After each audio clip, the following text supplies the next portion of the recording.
હું નવનીત મગનભાઈ પટેલ નાલંદા 2માં મારું નિવાસસ્થાન છે અને સતત છેલ્લા 2011થી હું અહીંયા રહું છું। આ સોસાયટીમાં રહ્યા પછી જે અમારા કેનાલનું જે ગરનાળું જે બનાવવામાં આવ્યું તોડીને જે પહોળું કરવામાં આવ્યું એ ગરનાળું એક તો પહેલું તો દિશા વગરનું બનાવ્યું છે કે સીધું બનાવવાની જગ્યાએ ક્રોસ બનાવી નાખ્યું છે અને સાથે સાથે પહોળું બનાવ્યો વાંધો નહીં પણ જે ગુણવત્તાવાળો જે માલ નાખવો જોઈએ નાખ્યો નહીં, એના કારણે આ 6 મહિનાની અંદર આ ગરનાળું તૂટી ગયું છે અને સળિયામાં સ્ટીલ પણ બહાર આવી ગયું છે। એટલે આ કોન્ટ્રાક્ટરે કઈ પદ્ધતિથી કામ કર્યું છે એ ભણેલા છે કે અભણ છે એ ખબર નથી, પણ એ નોલેજ નહીં એવું મને ચોક્કસ લાગે છે આની અંદર। અને માલની તો અત્યારે તમે જોશો તો અત્યારે સ્ટીલ ને સિમેન્ટ ને બહાર આવી ખાડા પડી ગયેલા છે। આના પહેલાં પણ અમારે કોન્ટ્રાક્ટરે આગળ રસ્તો બનાવ્યો હતો, એ પણ 3 મહિનામાં કપચીવાળો નીકળી ગયો તો ફરી બનાવવાનો અમે એમને અરજી કરીને ફરી પણ બનાવડાયો છે।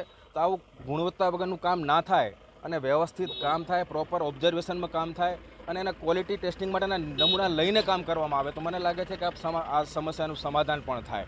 અને આપ જોઈ શકો છો કે આ જે પહેલાં ગરનારું પેલી બાજુ હતું 10 થી 15 ફૂટ, એ આખું ક્રોસ કર્યું છે, એક્સિડન્ટ થવાની પણ પૂરી શક્યતા છે। એટલે બધી બાજુ આ લોકોએ ભૂલો કરી છે। એક તો પ્રોપર તો આઈડિયા ડિઝાઇન પ્રમાણે બનાવ્યું નથી, બનાવ્યા પછી પણ ગુણવત્તા વગરનું બનાવ્યું છે। તો ફરી આ રીતનું એ લોકો ધ્યાન રાખે અને આનું તાત્કાલિક નિવારણ કરે ને ફરી, નહીં તો પછી અમારે ગાંધી ચિંધ્યા માર્ગે આંદોલન પણ કરવું પડશે। આ ગરનારો પર બેસીને અવર જવર માટે અટકાવવાનો પણ અમારે માર્ગ અપનાવવો પડશે। તો સત્વરે આનું સોલ્યુશન લાવવામાં આવે અને વ્યવસ્થિત માલ પેચિંગ કરીને ફરી ન તૂટે એવું એ બનાવી આપે એવી અમારી વિનંતી છે। મારું નામ પૂનમભાઈ મગનભાઈ પંચાલ છે।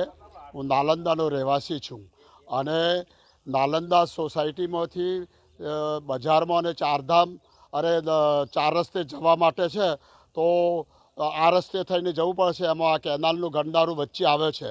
અમારી સોસાયટીના બધા બાળકો સાયકલો સ્કૂટરો લઈને જાય છે ત્યારે જે ગરનાળા ઉપર નીકળી ગયેલા સળિયાઓ સાથે એ સ્કૂટરના પૈડા અથડાય છે અને ક્યારેક પંચર થઈ ગયાની પણ બૂમો લઈને ઘરે આવે છે।